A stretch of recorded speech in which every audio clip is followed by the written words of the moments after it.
today's Technical Corner, I'm joined by Richard Floyd of Floyd Automatic, and we're going to be talking about torque wrenches. So fill us in, Richard. Yes, hi Joe. It's good.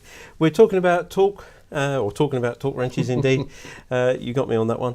Torque wrenches, why do we have them for ER collets? It's very simple. They've not been around all the time for ER. We're used frequently across the industry for other applications.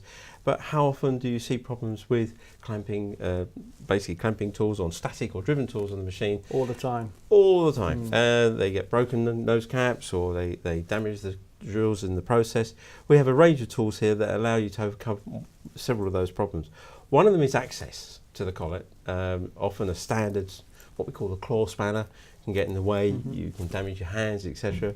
We have a simple tool here which allows you to clamp as such to the machine, and then you can use the torque wrench to actually maintain the correct torque required for that particular collet. So that's safer, because obviously there's quite sharp tools in there typically. You know, it helps with reach, and more importantly the tools run in where it should be, because you haven't over-tightened the collet. The essential thing is that they are using the correct torque for the clamping of that particular collet.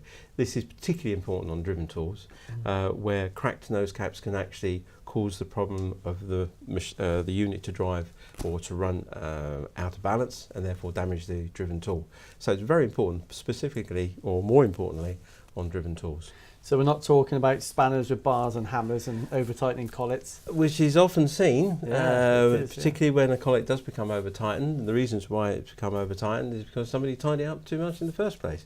And the first thing that happens is that somebody will damage their hand, or they'll break the nose cap, the collet nut, and you have more expense and downtime.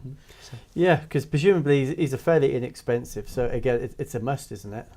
Well, we've been speaking to various machine tool suppliers. They've seen this now come onto the market, and they say it's an everyday item they should keep in the kit, and everybody should use them and maintain the same standard. And it's probably not just for sliding heads. Obviously you're known as a sliding head experts, but I don't see why you wouldn't use this on a, you know, on a different lathe.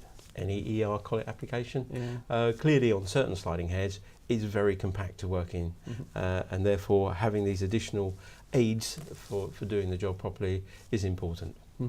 Yeah, no, it's a short, simple video, but I think we get it, Richard, and thank you very much. Hopefully it will be of use to the viewers. Thank you.